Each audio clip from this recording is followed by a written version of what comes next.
조갑제 TV 시청자 여러분 안녕하십니까. 우리나라 사람들 성격을 잘 드러내는 속담 중에 죽어봐야 죽는 줄 안다는 말이 있습니다. 이 말 속에는 한국인들의 무모한 자기 확신이 들어있습니다. 다른 사람은 죽지 나는 절대 안 죽는다, 이런 생각이죠. 그러니까 우리나라 사람들이 어디 위험한 데 가도 무슨 방석모를 쓴다든지 이런 걸 매우 싫어합니다. 운을 믿습니다. 요새 북한의 미사일 실전 배치 상황인데도 핵민방위 훈련도 안 하고 사드 배치를 이렇게 미루는 것도 죽어봐야 죽는 줄 안다, 그 말을 뒤집으면 죽을 때까지는 죽는 게 아니다 라는 한국 사람들의 성격과 연관된 게 아니라 이렇게 생각합니다. 야구에 유명한 말이 있는데 끝날 때까지는 끝난 게 아니다. 요기 베라라는 뉴욕 양키즈 유명한 캐쳐가 한 말입니다만, 이게 우리나라에서는 죽을 때까지는 죽는 게 아니다 라는 말로 통하는 것 같습니다. 이 한국 사람들의 이런 독특한 자기 확신에 대해서 분석을 한 사람이 있습니다. 미국의 아주 저명한 동양학자입니다. 루시안 파이라는 사람인데, 아시아의 권력과 정치라는 책에서 한국 사람들의 이 운에 대한 확신을 이렇게 분석을 했습니다. 전쟁에서 살아남은 사람들은 처음에는 죽은 친척과 친지들로 해서 죄책감을 느낀다. 이런 죄의식을 극복하기 위하여 그들은 자신들이 특별한 존재이기 때문에 살아남을 수 있었다고 생각한다. 이런 생각은 위험에 처해서도 나만은 무사할 것이다 라는 자신감으로 변하고, 어떤 모험도 감수하려는 공격적 태도를 갖게 한다. 한국의 공무원들과 민간인들 모두는 항상 자신들은 예외적으로 운이 좋을 것이라고 생각하면서 위대한 과업을 수행하도록 운명 지워진 인간이라는 확신을 갖고 있다. 전쟁 체험은 그들에게 어려운 과업은 어떻게 조직적으로 대처하면 극복할 수 있는가 하는 방법을 가르쳐 주었다. 한국 사회 전체가 의무, 희생, 책임감에 기초한 군사문화의 효율성에 길들여진 가운데 한국인들은 살아남은 인간답게 무엇이든지 과감하게 생각하고 거창한 일을 해낼 수 있는 능력의 소유자라는 생각을 하도록 고무되어 왔다. 이걸 읽어보면은 자신의 운명에 대한 굉장한 확신이 한국이 위대한 발전을 하는데 원동력이 된 점도 있다. 그냥 밀어붙인다. 옛날에 70대 80년대에 인사 발령이 나면은 그 사람에 대한 인물평이 실리곤 했습니다. 항상 두 단어가 실렸습니다. 두주불사, 술을 많이 먹는다, 뭐 이런 말을 하고, 그 다음에는 컴퓨터 달린 불도저다, 불도저처럼 밀어붙인 추진력이 강하다, 이런 이야기였습니다. 그러나 이런 운을 믿는 이런 게 안 통하는 수가 있습니다. 전쟁에서 잘 안 통합니다. 전쟁은 준비를 많이 하는 사람이 이깁니다. 대비를 많이 하는 사람이 이깁니다.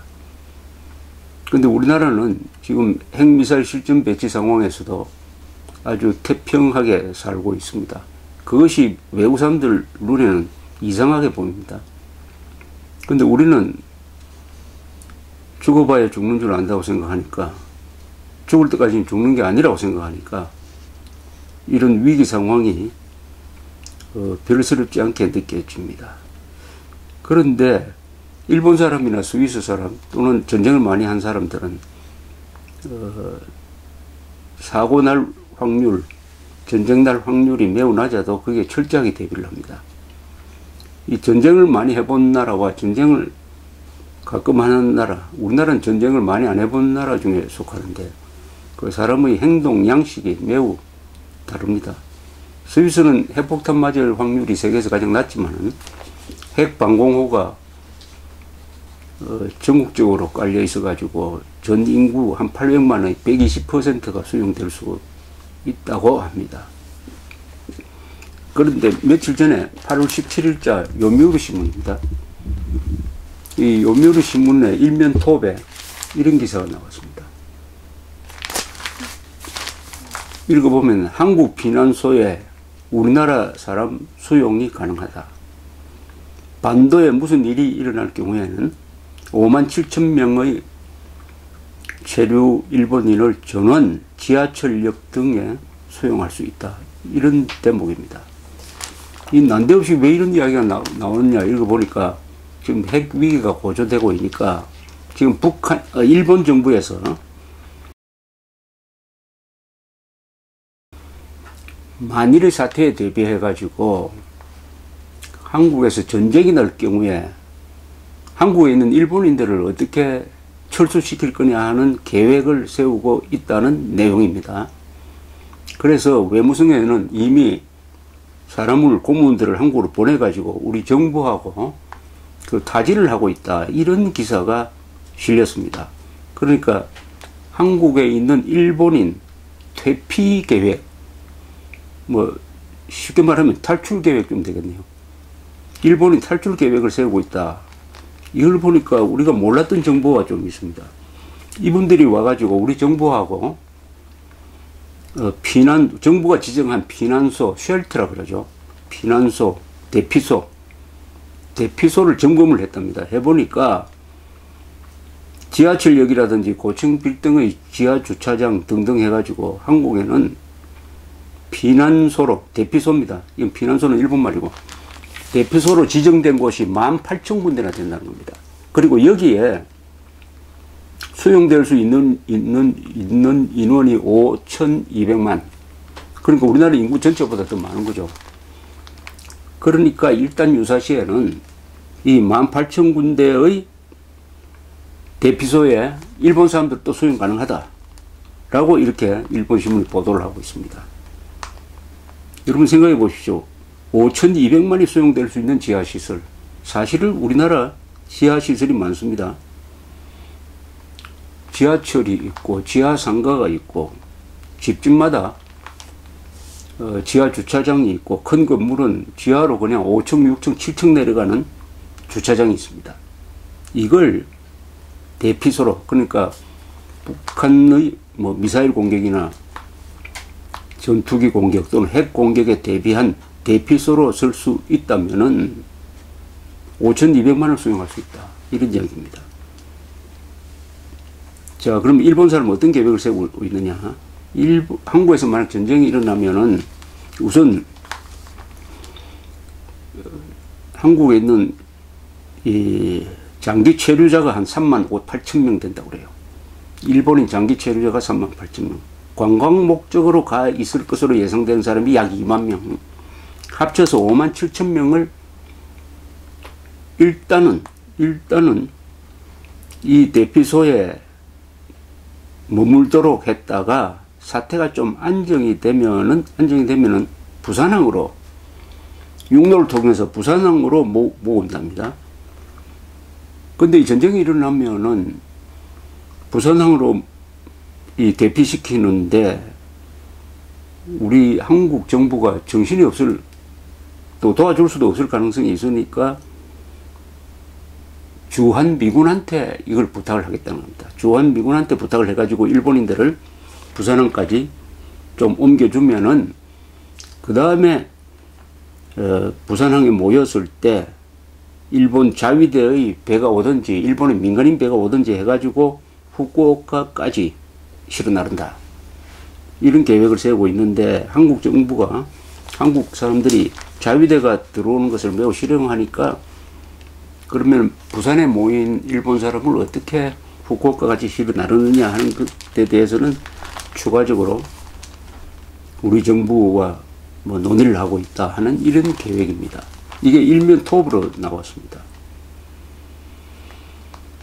이걸 읽어보면은 일본 사람들이 한국 사람들보다 더 핵 위기에 대해서 대비를 많이 하고 특히 무슨 일이 일어나면은 한국에 있는 일본 사람 철수를 가장 먼저 생각을 한다. 이런 사실을 알 수가 있습니다. 이런 것은 미국도 마찬가지입니다. 그러니까 한국에서 전쟁이 일어날 거냐 안 날 거냐 보는 방법 중에 하나가 주한미국 대사관이 한국에 있는 미국 사람들한테 철수 명령을 내리느냐 아니면 미국 대사관 직원들이 철수하느냐 안 하느냐 요걸 보면 알 수가 있습니다. 그런데 미국 사람들이 지금 군인과 군인 가족까지 포함해서 한국에 한 20만 명 이상이 살고 있다고 합니다. 그 다음에 중국인은 또 중국 국적자는 한국에 한 100만 명이 살고 있다고 합니다. 만약 북한이 한국에 대한 핵 공격을 한다면은 그 핵 공격으로 죽을 사람 중에는 한국 사람뿐만 아니라 중국 사람도 있고 일본 사람도 있고 미국 사람도 있다는 거죠. 그것은 거꾸로 말하면 핵 공격을 하는 게 그렇게 간단하지 않다, 뭐 이런 뜻이 되겠습니다. 그런데 이 기사에서 한국이 대피소를 18,000개를 지정했고 여기에 5,200만이 수용될 수 있다. 지하시설이 있다. 이것은 상당히 북한의 핵 도발을 저지하는데 이 좋은 자료입니다. 무슨 뜻이냐면은 한국이 그동안에 워낙 건물을 많이 짓고 아파트도 많이 짓고 해놓으니까 부수적으로 거대한 지하시설을 갖게 됐다는 겁니다. 이 핵폭탄이 어마어마한 위력이 있긴 있는 건 사실이지만은 지하에 숨었을 때, 지하에 대피했을 때는 1차적인 공격으로부터 막 살아남을 수 있다는 것이 증명되고 있습니다. 지하에 숨는 것만큼 유리한 방법이 없어요. 물론 지하시설에 방사능이 들어올 수도 있고 핵폭탄에 따른 폭풍이라든지 화재가 번질 수도 있으나 그 지하 자폐시설을 잘 한다든지 또 지하에 장기간 살 수 있는 식량이나 이런 걸 공급해 놓으면은 버틸 수 있다 이겁니다. 이게 김정은이한테는 어떤 식으로 작용하느냐 하면은 남한을 공격을 할 때 서울 도심부를 공격을 하면은 전멸해야 될 텐데 의외로 피해가 적을 수 있다.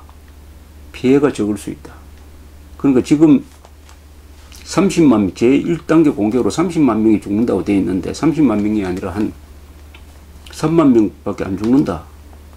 그 다음에 어떻게 하느냐. 그 다음에는 도심지를 핵으로 공격했다고 하면은 미국은 북한의 평양을 핵으로 공격할 권리를 갖게 되는 거죠. 도심지에 대해서 핵 공격을 했다고 하면은 핵 공격하는 그 체제가 전 인류로부터 보복을 당해가지고 없어진다고 봐야 되겠죠. 그렇다면은 김정은으로서는 완전히 서울을 끝장낼 자신이 없다. 반격을 당할 수가 있다. 반격을 당할 수 있다. 그러니까 한국의 이 대피시설 이 존재가 바로 사드 이상으로 김정은에 대해서 핵 사용을 주저하게 만든다. 억제력이 된다 이겁니다. 억제력이. 문제는 우리 정부 차원에서 15,000개의 대피소가 어디에 있느냐를 모든 국민한테 알려줘야 되고 영화관에 들어가 보면 비상구가 어디에 있다고 알려주듯이 뛰어서 갈 수 있는 데가 어디냐. 또 거기에는 뭘 준비를 해야 되느냐. 이 훈련을 해야 됩니다. 훈련을 하지 않으면 우왕좌왕하게 되죠. 이 훈련을 한 번도 제대로 한 적이 없는데 이 훈련을 하는 것 자체가 김정은에 대해서 쏠라면 한번 쏴보라 라는 이런 메시지를 전할 수 있다. 이렇게 판단이 됩니다. 그러니까 요미우리 신문이 이렇게 보도를 한 걸 가지고 국내에서는 호들갑을 떤다고 이렇게 욕하는 사람들도 있는 모인데 그럴 게 아니라 이걸 계기로 해가지고 우리도 한번 북한의 핵 미사일 실전 배치를 이왕 막을 수 없다면 우리는 수비태세로 가야 됩니다. 수비태세. 억지 전략으로 가야 됩니다. 핵을 쏘지 못하도록. 그 중에 몇 가지 방법이 전술핵을 재배치하고 사드를 강화하고 핵 방공호를 강화를 해가지고 한 대 얻어맞더라도 반격으로 그냥 북한 정권을 끝장내버리는 이런 시스템을 만들어야 되겠다 하는 그 교훈으로 삼아야 될 것이라고 생각합니다. 우리나라 일면 머리에는 우리 한국 정부가 핵미사일 공격에 대비해서 18,000개의 대피소를 만들고 그 행동 요령을 익히기 위해서 민방위 훈련을 매달 한 번씩 하기로 했다 하는 그런 뉴스가 나온 적이 없습니다. 요미우리 신문의 이 일면 톱이 정상적인 나라의 언론이라고 생각을 합니다. 이 전쟁은 군인들이 제일 전쟁을 하기 싫어합니다. 전쟁이 나면은 자기들이 죽으니까. 전쟁을 제일 좋아하는 사람들이 민간인입니다. 민간인. 히틀러처럼, 뭐 히틀러 하사 출신이지만 장교 출신은 아니고 이 독재자들이 과대망상증에 걸려가지고 전쟁을 일으키는 경우가 있는데 김정은이가 그런 경우일지 모릅니다. 그러니까 1%의 가능성이 있더라도 이 죽고 사는 문제니까 철저하게 대비해야 되겠습니다. 요미우리 신문 8월 17일자 일면 머리 기사. 한국 피난소에 우리나라 사람들도 수용이 가능하다. 이 기사가 일본 신문에 났다는 게 참 묘한 생각을 들게 합니다. 감사합니다.